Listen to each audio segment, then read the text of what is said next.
출애굽기 20장 12절 말씀 우리 한 목소리로 같이 읽도록 하겠습니다. 시작. 내 부모를 공경하라. 그리하면 내 하나님 여호와가 내게 준 땅에서 내 생명이 길리라. 아멘. 오늘 최초의 이웃이라는 제목으로 하나님 말씀과 함께 나누기를 원합니다. 부모는 인간이 존재하기 시작할 때부터 처음으로 만나는 가장 가까운 이웃, 최초의 이웃이라고 할 수가 있습니다. 효도라는 것, 이것은 온 인류의 역사에서 가장 중요하게 강조된 윤리의 덕목 중에 1번지, 1순위라고 생각합니다. 우리 태고시대부터 우리 조상들은 이런 효도의 개념을 갖고 있었는데요. 이런 말씀이 있습니다. 효는 부모가 마땅히 자식을 사랑해야 자식 또한 마땅히 효를 행한다. 이런 말을 했습니다. 아주 오래전부터 우리 조상들이 갖고 있었던 그런 개념인데요.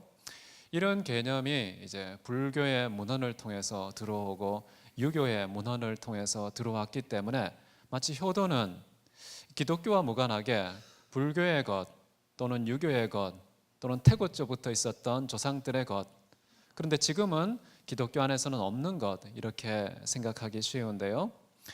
그러나 기독교는 그렇게 생각하지 않습니다. 성경에 나와 있는 것처럼요, 내 부모를 공경하라. 이것이 인간을 사랑하고 이웃을 섬기고 사랑하는 첫 번째 1순위 덕목으로 언급되고 있다는 그 사실이 얼마나 기독교에서는 효를 강조하는지 확인할 수가 있습니다. 부모를 공경하는 것은 윤리의 1번지입니다. 도덕의 1순위이죠. 사회적인 관계를 시작하기 전 그 첫걸음이 바로 효도라는 사실을 우리는 10계명 제5계명에서 효도가 언급되고 있다는 사실에서 확인할 수 있습니다. 그 다음에 생명에 대한 문제 또는 거룩에 대한 문제, 성적인 도덕에 대한 문제, 그리고 훔치지 않는 재물에 대한 그런 윤리, 이 모든 배후의 윤리가 바로 첫 번째 첫 단추로서 효도라는 것이 잘 깨어지지 않으면 도무지 전개되기 어렵다는 사실을 우리는 확인할 수가 있습니다. 이런 내용, 여러분 공자도 잘 얘기를 했는데요. 논어에 보면 이런 말이 나옵니다. 무릇 효도는 덕의 근본이요 모든 가르침이 거기에서 시작된다. 공자가 6세기, 기원전 6세기, 5세기 사람 아닙니까? 그런데 이 십계명은 언제 주어졌습니까? 무려 한 기원전 15세기, 1000년 전에 이미 하나님께서 모세를 통해 이 땅에 가장 중요한 삶의 질서, 윤리로서 제시하신 것이 효도였다. 부모님을 공경해야 한다라는 말을 하죠. 이런 부모의 효도의 정신이 임금에게 옮겨가면 충 아니겠습니까? 군신에게 옮겨가면 의리 아니겠습니까? 형제에게 옮겨가면 우애가 아니겠습니까? 그것이 이제 어른들에게 옮겨가면 공손함이 되는 것이죠. 이 땅의 모든 관계성 속에서 가장 좋은 질서가 바로 효도라는 부모를 향한 태도에서 뿌리내린 그 결과로서 모든 인간이 태어나서 경험하는 관계들, 그 관계들의 가장 최적의 질서가 확립된다라는 것입니다. 자, 그런 차원에서 우리가 10계명 중에 5계명, 이 효도에 대한 개념을 생각할 때에 이것이 불교의 것이다 또는 유교의 것이다, 옛날 우리 조상들이 갖고 있었던 것이다 라고 생각해서 기독교와 차별화할 이유가 없습니다. 어쩌면 훨씬 더 뿌리 깊은 그런 역사성, 고대성을 갖고 있는 것이 기독교의 효 개념이다라는 것을 우리는 확인할 수가 있죠. 근데 오늘날 참 안타까운 것은 현대 효 풍속도는 참 특이하게 좀 변질된 느낌을 받습니다. 여러분 효도 계약서 들어본 적 있습니까? 부모님들이 재산을 증여할 때 그 증여하는 액수와 분량에 따라서 자식들이 효도의 의무와 책임을 얼마만큼 져야 하는지 계약서를 쓰는 겁니다. 부모님들이 그 계약서를 작성할 때 첫 번째 드는 내용은요, 정서적인 지지, 때마다 일마다 좀 찾아와라, 이런 정서적인 지지에 대한 목마름이 가장 크시고요. 병이 드셨을 때 부모님을 간병하는 것 두 번째입니다. 세 번째가 인간의 도리로서 규범적인 의무 마땅히 져야 되는 거 아니냐, 이게 세 번째로 언급하는 내용이고요. 그 다음에 신체적인 도움, 어떤 필요가 있을 때에 신체적인 필요를 채워주는 그런 것이고, 마지막이 경제적인 부양, 이런 한 5가지 정도를 리스트를 하고 그 조건이 충족되면 계약이 성립하는, 그러면 이제 재산을 증여해 주는, 이런 것이 제도화되고 있다는 거, 효도법, 불효자 방지법, 이런 것들이 우리나라에 언급되고 있는 내용인데요. 이것이 그냥 자연스러운 인간의 질서와 태도와 도리인데, 이것이 법제화 되었다는 것의 의미는 무엇일까요? 우리가 얼마나 바탕 인간다운 도리를 망각하고 내버리고 있는지가 입법 차원에서 고발하고 있지 않는지 우리 자신을 돌아보게 됩니다. 자, 우리가 익숙했고 동양 전체가 효라는 것을 도덕의 또는 윤리의 1순위로 언급하고 있는, 우리에게 너무나도 익숙한 이 효도라는 것이 이 성경적인 의미는 어떤 것을 갖고 있는지 함께 살펴보기를 원합니다. 먼저 효도는 부모를 공경하는 것인데요, 그것의 구체적인 의미는 부모를 기쁘게 하고 즐겁게 해 드리는 것이다. 내면적인 필요를 채워 주신다는 것이죠. 잠언 23장 25절에 이런 말씀이 있습니다. 내 부모를 즐겁게 하며 너를 낳은 어미를 기쁘게 하라. 부모의 마음, 부모의 속사람을 정말 희락이 있도록, 기쁨과 즐거움이 있도록 복양하는 것, 섬기는 것, 공경하는 것, 이런 것이 효도의 가장 중요한 내용이라고 볼 수가 있겠죠. 부모님에게 용돈을 찔러드리고 뭔가 근사한 거 사드리고 뭐 이렇게도 섬길 수 있습니다. 그러나 다른 그 무엇보다 부모님의 그 마음, 가장 깊은 존재의 밑바닥에 희락과 기쁨이 샘솟게 하는 그런 효자가 있다면 정말 성경이 가장 칭찬하는 그런 효도가 될 것입니다. 자, 부모님에게 두 번째는요, 순종하는 것이 또 효도라는 것입니다. 부모를 기쁘게 하는 것 첫 번째지만 구체적인 방법 중에 하나겠죠. 순종하는 것. 기독교의 효 개념은 다른 어떤 종교보다 강력합니다. 다른 어떤 도덕보다 강력한데요, 우리 골로새서 3장 20절을 같이 한 목소리로 읽습니다. 자녀들아, 모든 일에 부모에게 순종하라. 이는 주 안에서 기쁘게 하는 것이니라. 참, 순종의 항목이 어떤 걸로 나와 있습니까? 모든 일. 다른 어떤 종교에도 이렇게 강력한 효도에 대한 강조가 찾아볼 수 없는데요, 부모님에 대해서 모든 일에 순종하라. 이게 주 안에서 기쁘시게 하는 것이다. 하나님을 기쁘시게 하는 것과 직결된 내용으로서 자녀들은 모든 일에 부모에게 순종하라. 이렇게 모든 일에 부모에게 순종해야 되는데요, 딱 한 가지 조건이 있기는 합니다. 이런 조건이 결부된 순종인데 그 조건은 무엇인가? 에베소서 6장 1절에 이렇게 말하는데요, 자녀들아, 주 안에서 너희 부모에게 순종하라. 이것이 옳으니라. 주 안에서 모든 일에 부모에게 순종해야 된다라는 것입니다. 그러면 주 안에서 부모님을 순종한다는 말의 의미는 무엇일까요? 만약에 부모님께서요, 야, 우리 저 사람 좀 살인하자 라고 제안하면 어떻게 해야 될까요? 성경에서는 살인하지 말라라고 나와 있습니다. 만약에 그리스도 안에서 부모님께 순종한다면 부모님, 그것은 그렇게 하면 안 됩니다 라고 말려드리는 게 효도하는 것이겠죠. 아들아, 우리 배고프다. 은행 하나만 털자. 전북은행 털자. 만약에 그런 제안을 자녀에게 했다면 어떻게 해야 될까요? 전북은행은 규모가 작습니다. 신한은행, 국민은행, 이거 녹음되고 있죠. 악한 감정이 없습니다. 제가 그 은행에 악한 감정 없는데요, 좀 규모 큰 걸로 하자. 이렇게 하면 효도겠습니까?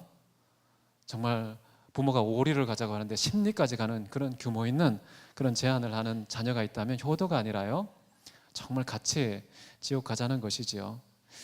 주 안에서 부모님을 순종한다는 것은요, 폭력적인 거 거부하는 것입니다. 부도덕한 거 거부하는 것입니다. 비윤리적인 거, 살인적인 거, 불의한 거, 불법적인 거 거부하는 것입니다.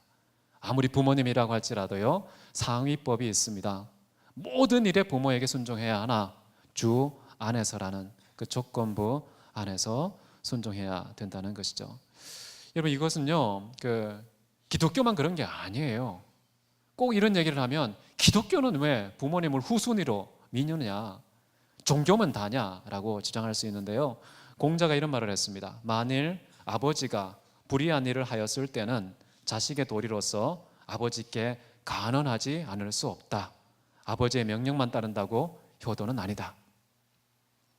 전통적으로 유교 문화 안에서요, 아버지가 어머니가 참된 도를 벗어나고 불의를 저지르고 불법을 자행할 때에 그때에 협력해서는 안 되는 것이죠. 그것이 효도가 아니라고 우리 뿌리 박힌 유교 문화 안에 이미 적혀 있습니다. 그 윤리의 기준, 불법의 기준, 그것은 바로 하나님의 법이라고 우리는 믿는 것이죠. 하나님께서 하나님과 이웃을 사랑하라, 내 몸처럼 사랑하라, 이 사랑이라는 이런 기준을 벗어난 어떤 부모의 명령도, 어떤 부모의 요청도 거절하는 것이 효도다라는 것은 우리 역사적인 일이고요, 기독교의 중요한 기준이 된다라는 것입니다. 이 부모님의 순종하는 이유는 무엇일까요? 왜 부모님께 순종해야 할까요? 방금 읽었지만요, 이것이 옳으니라. 조건과 이유가 없습니다. 부모님께 순종하는 것은요, 하나님께서 선언하기를 옳다라고 이미 평가하신 것입니다. 여러분, 인간을 평가할 때도 그렇지 않습니까? 어떤 사람은 정말 DNA에 근거해가지고 우리는 아메바 출신이다, 또는 원숭이 출신이다, 사이보그다, 별 희한한 그런 인간에 대한 정의를 가지고서 인간을 평가하고 대우하지만요, 하나님께서는 인간을 어떻게 평가하셨습니까? 보시기에 심히 좋았더라, 심히 선하다, 심히 복되다, 이 최고의 평가를 내리셨습니다. 신이, 하나님이 창조자의 자격으로 피조물을 그렇게 평가했다면 피조물끼리 그 평가를 허무는 판단 내려서는 안 되는 것이죠. 그래서 여러분 옆 사람들에게 함부로 당신은 왜 이렇게 못생겼니? 왜 이렇게 키가 작은 거야? 이렇게 어떻게 살려고 그래? 없는 게 도움이 되겠다, 안 태어났었으면. 이런 말을 만약에 했다고 생각해 보십시오. 하나님의 평가에 위배되는, 저촉되는 그런 평가를 내린 셈이어서요, 하나님께 도전장을 내미는 것입니다. 하나님께서요, 효도는요 옳다고 말하셨어요. 끝났습니다. 마침표 찍으셨어요. 효도 옳은 거야, 이유 불문하고 옳은 거라고 말씀합니다. 그러면 우리는요 효도해야 되는 것이죠. 그런데 성경에는 물론 한 가지 이유를 언급하는 게 있습니다. 태어나게 했다는 그런 출생의 이유가 언급되고 있는데요, 잠언 23장 22절 보시면요, 너를 낳은 아비에게 청종하고 내 늙은 어미를 경히 여기지 말지니라. 자, 존재의 출처이기 때문에 부모를 공경해야 된다는 말이 좀 나옵니다.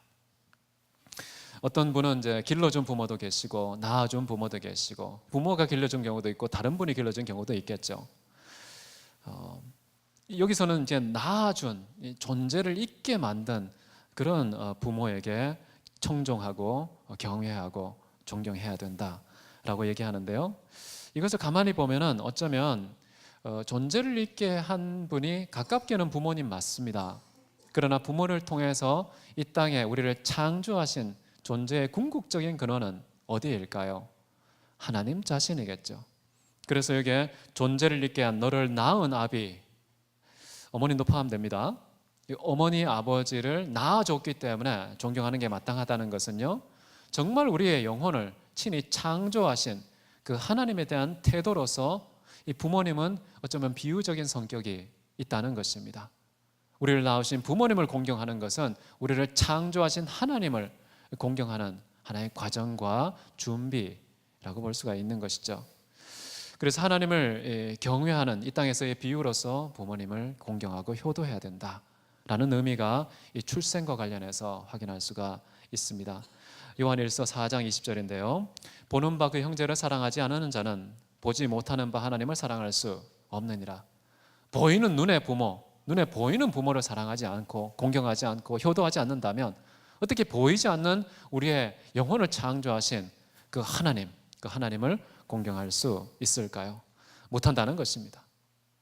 부모님을 공경하는 사람이 돼야 제대로 하나님을 공경하는 사람이라는 것이죠. 이것이 발견되지 않으면 그 사람은 제대로 하나님을 섬기지 못하는 사람이다, 이렇게 진단해도 되겠습니다. 자, 이제 부모님을 공경할 때 주어지는 보상은 무엇일까요? 옳은 일입니다. 그냥 옳기 때문에 해야 됩니다.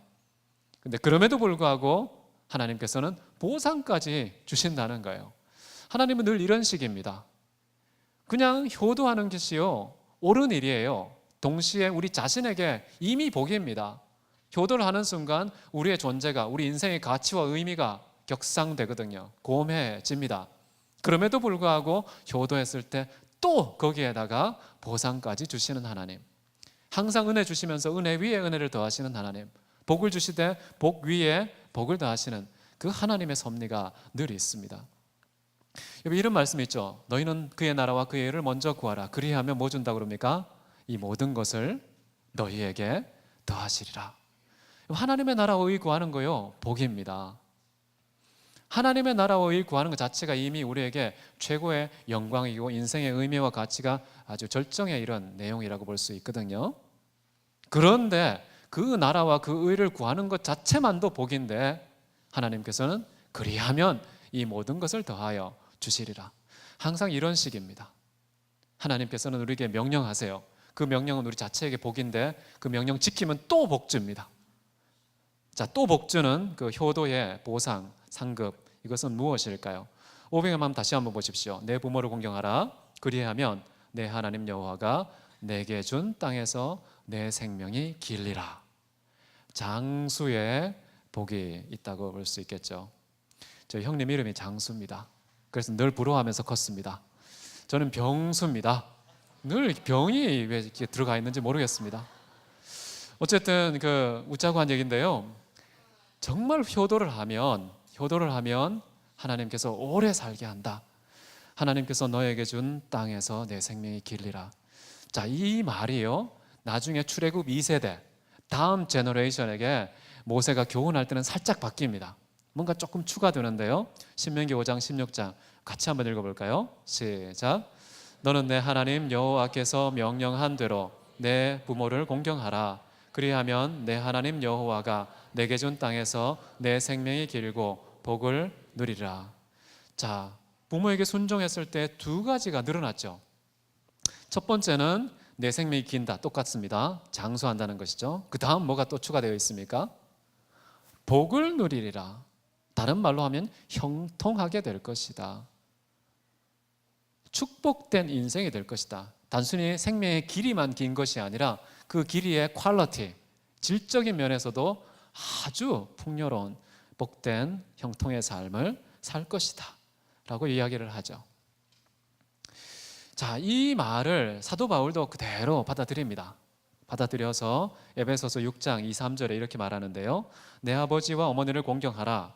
이것은 약속이 있는 첫 계명이니 이로써 내가 잘 되고 땅에서 장수하리라. 신약과 구약 전체가 다 똑같은 얘기를 하는 것이죠. 우리가 효도하면 두 가지 복을 받습니다. 첫 번째는 장수, 오래 산다는. 두 번째는 잘 되고 또는 복된 삶을 살게 된다는 것이죠. 자, 이 두 가지를 한번 자세히 들여다보면 참 좋겠습니다. 먼저 장수에 대해서 한번 볼까요? 내 생명이 길리라.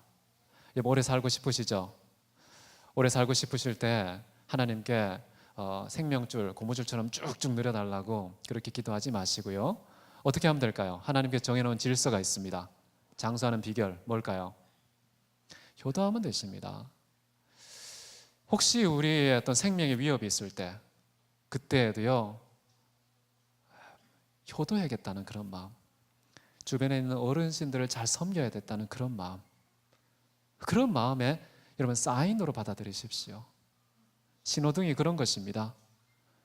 덜컥 우리의 생명에 정말 심각한 장애물이 등장했을 때요, 그때에 우리는 그 신호등을 어떻게 읽습니까? 어이쿠, 내가 더 오래 살아야지, 이 생각보다는요, 내가 좀 더 주변의 어르신들을, 나의 어머니, 아버지를 더 섬기고 사랑해야겠구나, 그런 마음 가지시면 정확합니다. 정확합니다. 이 장수와 관련해서는요, 그게 최고입니다. 효도하는 거예요, 효도. 그런데 인간이 과연 오래 산다는 게 무엇을 의미할까? 조금 더 산다는 것. 히스기야 같은 경우에는 기도해서 15년 연장받지 않았습니까? 인간이 좀 더 오래 산다는 게 무엇일까? 도대체 장수한다는 복이 어떤 의미일까? 세상에서는요, 효도하면 참 오랫동안 사는 거, 그냥 이게 전부입니다. 장수의 전부입니다. 그런데 성경적인 의미는요, 그 장수가 조금 다른 의미를 가지고 있다는 사실 확인할 수 있는데요. 야고보서 4장 14절 보시면 이런 말씀이 있습니다. 내일 일은 너희가 알지 못하는도다. 너희 생명이 무엇이냐? 자, 생명에 대해서 묻습니다. 너희는 잠깐 보이다가 없어지는 안개니라. 안개가 해가 뜨면 사라지지 않습니까? 근데 내가 1초 더 있었어. 다른 안개 한 부분이 나는 1분 더 있었어. 이렇게 어떤 안개의 수명, 그 안개가 조금 더 오래 있었다는 그 일종의 도토리 키적이죠. 그 조금 더 살고 조금 덜 살고 이것이 과연 어떤 차이가 있을까?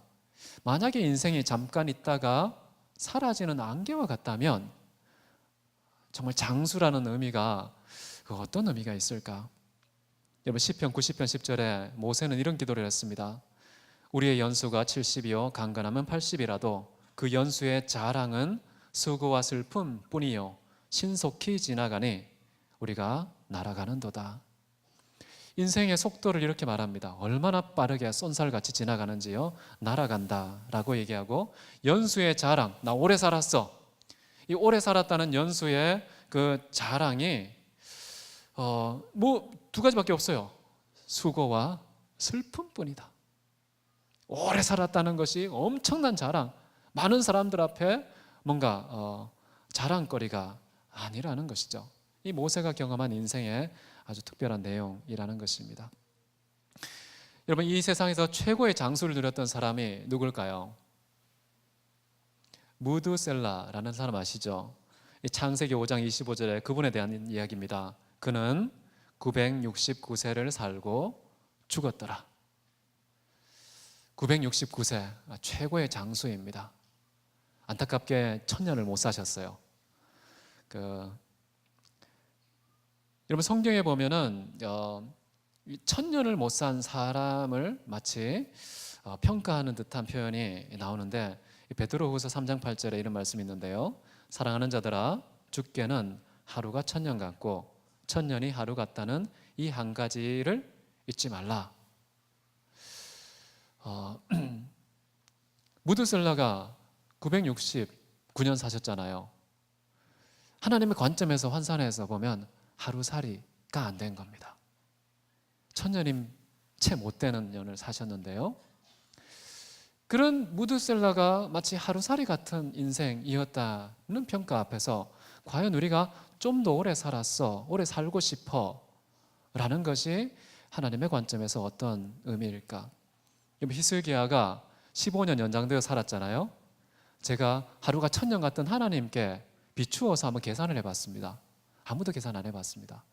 제가 해봤는데요, 15년이 하나님께는 어떤 거냐면요, 21분 더 산 겁니다. 21분. 15년치나 연장해서 살았는데요, 그 15년이 하나님 편에서는 마치 21분에 불과한 그런 연장이었는데, 이것 때문에 악착같이 다른 모든 가치를 다 제끼고 이것을 마치 붙들기 위해서 다른 모든 것을 희생하고 붙잡았는데 21분이라는 것이죠. 여러분, 진정한 장수의 의미가 무엇일까요? 생명의 생물학적 길이 개념과는 좀 다르구나라는 것을 알 수 있겠죠. 이런 생물학적 길이보다 조금 더 긴 것이 뭐냐면요, 인생의 의미론적 길이라고 볼 수 있습니다.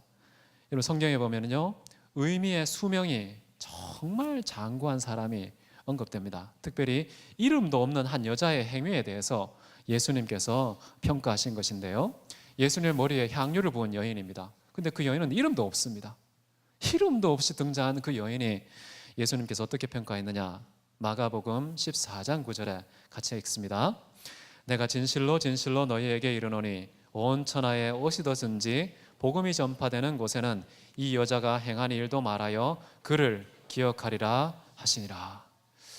여러분, 땅 끝까지 이르러서 세상 끝날까지 복음이 전파될 텐데요, 이 여인의 행동, 이 여인을 기억하는 방식이 단순히 그 1세기 때 잠깐 살고 지나간 무명의 여인이 아니라 일평생 종말이 올 때까지 인류 역사 전체의 길이 기억되는 그런 여인. 이 생물학적 길이가 흉내낼 수 없는, 이미 수천 년이 지났는데 여전히 이 여인은 기억되고 있습니다. 예수님은 몇 년 사셨습니까? 33년. 예수님이 효도 안 한 거 아닙니까? 의심의 여지가 있죠. 아니 어쩌자고 예수님은 저렇게 단명하셨지? 33년 이 불효를 해도 보통 불효가 하신 분이 아니구나 라고 해석하시면 안 되겠죠. 여러분, 효도해서 장수하고 오래 산다는 거, 그것을 꼭 이 땅의 물리적인 시간의 길이로만 생각할 수 없다는 사실을 우리는 예수님의 삶을 통해서 확인할 수 있습니다. 고린도전서 11장 26절에 너희가 이 떡을 먹으며 이 잔을 마실 때마다 주의 죽으심을 그가 오실 때까지 전하는 이것이니라. 주님 다시 오실 때까지요, 주님 계속해서 기념될 것입니다. 그분의 이름 계속해서 기념되는데요, 하나님께서 어떻게 하셨습니까? 모든 이름 위에 뛰어난 이름을 주셨고 영원토록 불려지고 기념되고 기억되는 그런 이름으로 만드셨다. 33년 살았는데 여러분은 어떤 것을 선택하고 싶습니까? 여러분, 재물보다 은총을 택할 것이다 라고 하지 않습니까? 재물보다 명예를 택할지니라. 이 잠언 지혜자의 교훈 아닙니까? 생물학적 나이의 길이를 위해서 정말 참된 인간의 도리와 아름다운 삶의 가치와 존엄성을 내팽개치지 마시기 바랍니다. 좀 내가 짧게 살더라도 예수님을 기억하고 정말 무명의 한 여인, 그 여인을 기억하는 것이 어떨까 싶습니다. 2015년도에 영국의 호프리라는 아이가 태어났습니다. 무뇌증으로 태어났습니다. 얼마나 오래 살 수 있을까요? 뇌가 없어요. 뇌 없이 태어난 이 호프리라는 꼬마 아이, 이 아이가 74분 만에 죽습니다. 근데 74분 만에 죽기 전에 부모는 이 아이가 죽은 이후에 장기를 기증하는 그런 서약을 합니다. 결국 그 아이는 죽었고 죽은 이후에 그 아이의 장기로 3명의 아이들을 살립니다. 이 아이는요, 인생이 74분이에요. 그런데 저는 그렇게 생각합니다. 예수님 다시 오실 때까지 이 아이는 계속 기념될 것 같습니다.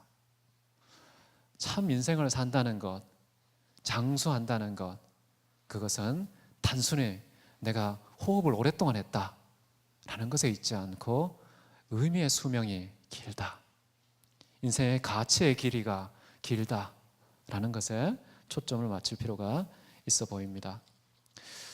근데 이 의미도 궁극적인 장수의 개념은 아닙니다. 진짜 장수의 개념은 무엇일까? 신명기 30장 20절 우리 같이 한 목소리로 읽습니다. 시작. 내 하나님 여호와를 사랑하고 그의 말씀을 청종하며 또 그를 의지하라. 그는 내 생명이요 내 장수시니. 하나님 자신이 장수십니다. 하나님 자신은 영원한 생명입니다. 시간 속에 갇혀 계신 생명이 아니고요, 영원한 생명이시기 때문에요, 그분을 장수라고 일컫습니다. 여러분, 장수하고 싶습니까? 어떻게 하면 될까요? 하나님을 사랑하고 그 말씀을 지켜 공경하고 순종하고 경청하고 의지하는 그런 삶을 살면은 하나님 자신이 여러분에게 생명이 되십니다. 하나님 자신이 여러분에게 생명이 되시기 때문에 영원한 장수가 보장되는 것이죠. 진짜 장수는 무엇입니까? 영원한 생명인 거예요. 그 영원한 생명은 오직 이 땅에서만 주어지는 게 아니라요, 진짜 하늘에서 하나님 자신이 우리에게 생명 되실 때에 비로소 허락되는 것이다.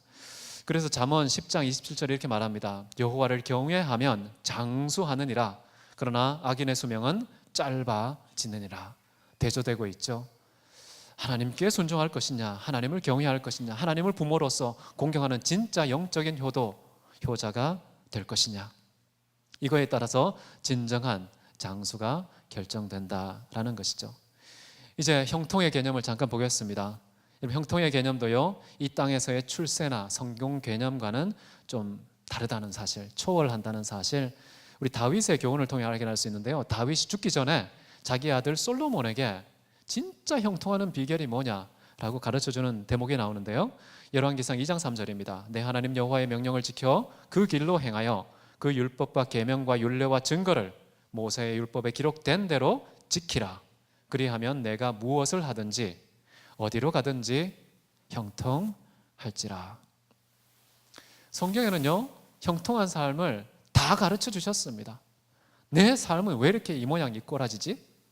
스스로의 인생과 삶을 한탄하며 하나님께 원망을 쏟아낼 수 있는데요, 하나님은 이미 다 가르쳐 주셨습니다. 능력과 지혜도 준비 다 되셨습니다. 구하기만 하면, 의지하기만 하면 하나님께서는 깨달음도 주시고 지혜와 명철도 주셔서 능히 그 형통한 삶 살도록 모든 것을 다 준비해 놓으셨는데요, 우리는 하나님께 귀를 기울이지 않습니다. 하나님 말씀하신 질서대로 순응하지 않습니다. 그러니까 당연히 형통과 거리가 먼 삶을 살게 되는 것이죠. 여러분, 진짜 형통하고 싶습니까?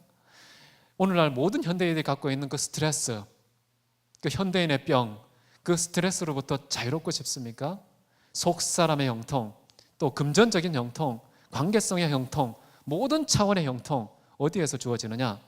하나님께서 말씀하신 그 율법과 계명과 법도와 율례와 증거를 지켜 행하면 그렇게 된다는 거예요. 지금 우리가 십계명 배우고 있잖아요. 십계명 잘 지켜 행하면 그렇게 된다라고 약속하신 것이죠. 여러분, 요셉이 형통한 사람이셨죠. 근데 그분은 옥살이도 하셨고 종살이도 하셨죠. 감옥에 있으나 집에서 종노릇 하나 어떤 곳에서 무엇을 하든지 형통하였더라라고 얘기합니다. 근데 이유가 무엇일까요? 그것이 창세기 39장 23절에 이는 여호와께서 모세와 함께 하심이라. 하나님이 함께 하시면 종살이해도 형통한 겁니다. 노동의 땀을 흘리는데도 형통한 것이고, 감옥에 억울한 죄목에 뒤집어 씌워져서 감옥에서 옥살이를 하고 있어도요, 그 형통을 막지를 못합니다. 이 세상에 형통을 막을 자가 없는, 금할 자가 없는 하나님과 함께하는 그 형통함을 요셉은 우리에게 잘 보여주고 있지요. 여러분, 진정한 형통함은요, 우리가 부모님께 효도하면 형통해집니다. 잘 되고 복을 받게 된다라고 나와 있지만, 이것의 궁극적인 의미는 하나님이라고 하는 우리의 영원한 아버지 되신 그분께 효도할 때 진정한 궁극적인 형통과 장수가 우리에게 주어진다라는 것입니다. 마지막으로 딱 하나만 살펴보고 마치겠습니다. 모든 일에 부모님께 주원해서 순종해야 된다라는 이 4계명, 5계명, 이 5계명에 대한 부모의 태도는 무엇일까요? 우리는 자녀에게 초점을 맞춰서 어떻게 해야 된다라는 그런 도리를 지금까지 얘기해 왔는데요, 이 5계명이 부모에게는 무관한 개념일까요? 부모된 우리는 과연 어떤 태도와 도리를 취해야 할까요? 아까 말씀하신 것에서 유추할 수 있는 것인데요, 모든 일에 자녀가 다 순종해도 될 만큼의 그런 인격과 정말 윤리적이고 도덕적인 모범적인 그런 삶을 살지 않으면 부모의 자격이 없는 것이죠. 이 부모를 향한 굉장히 강력한 책망이기도 합니다. 모든 일에 자녀가 다 순종해도 될 만큼의 그런 분별력, 판단력, 인격, 성품, 삶, 과연 그것이 내게 구비되어 있는지 부모된 우리는 돌아보지 않으면 안 된다는 것입니다. 그래서요, 이 계명 앞에서 우리는 자녀들에 대해서 어떤 도리가 마땅하냐? 본을 보여야 됩니다. 모든 면에서 본을 보여야 모든 일에 순종해도 괜찮은 부모가 되지 않겠습니까? 예수님께서 이런 본을 보이셨죠. 요한복음 13장 14, 15절인데요. 내가 주와 또는 선생이 되어 너희 발을 씻었으니 너희도 서로 발을 씻어주는 것이 옳으니라. 내가 너희에게 행한 것 같이 너희도 행하게 하려 하여 본을 보였노라. 예수님께서는 무조건 그냥 나를 따르라 하지 않으셨어요. 나를 따르라 하는 입의 말로 그렇게 따르라고 말한 것이 아니라요, 삶의 본을 통해서, 인격적인 모델을 통해서 나를 따르라, 아주 입체적인 그런 부모의 모습을, 스승의 모습을 보이신 것이죠. 제자들도 그렇게 또 따라했습니다. 믿음의 자녀들에게 사도행전 20장 35절 마지막으로 같이 한번 읽습니다. 범사에 너희에게 모본을 보였노니 곧 이같이 수고하여 약한 사람들을 돕고 또 주 예수의 친히 말씀하신 바 주는 것이 받는 것보다 복이 있다 하심을 기억해야 할지니라. 자, 이 모든 말씀을 부모된, 영적인 부모된 바울은요, 믿음의 자녀들인 제자들에게, 교회에게 이런 말을 합니다. 내가 지금까지 범사에 너에게 본을 보였다.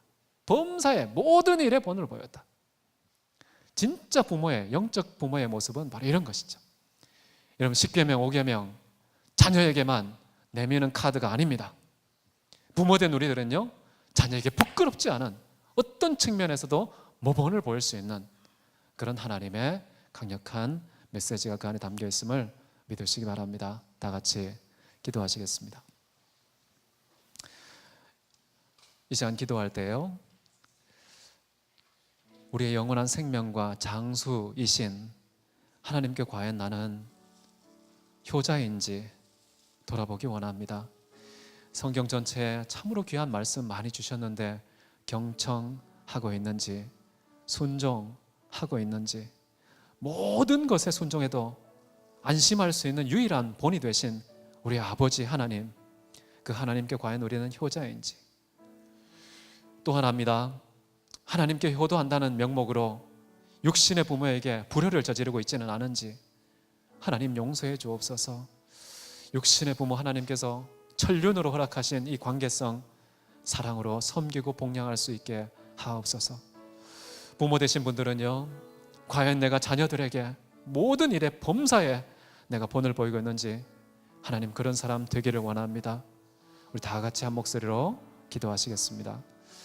사랑이 많으신 하나님 아버지, 주님 도우시고 인도하셔서 하나님 보시기에 합당하며 하나님 보시기에 정직하며 하나님 보시기에 진실되어서 모든 자녀들에게 본을 보이는 부모가 되기를 원합니다. 부모를 향해서는 참으로 다른 어떤 것보다 부모님을 공경하고 순종하고 복양하고 사랑으로 돌보고 섬기는 그런 일들이 우리 가운데 있게 하여 주옵소서. 이 세상이 법과 제도로서 효도를 강요하고 있는 시대에 자발적인 마음으로 하나님 말씀 앞에 그 말씀이 강건하여서 주님 효도하는 저희들 되게 도와 주시옵소서. 그런 교회의 모습 보이게 하옵소서. 사랑이 많으신 하나님 아버지, 효도가 얼마나 중요한지 10계명의 말씀으로 가르쳐 주시니 감사드립니다. 듣고 행치 않는 자가 아니라 듣고 순종하기 원합니다. 억지로 하는 것이 아니라 감격하여 스스로 자발적으로 기꺼이 기쁘게 순종하는 효자들 되게 해 주옵소서. 자녀들에게 본을 보이기 원합니다.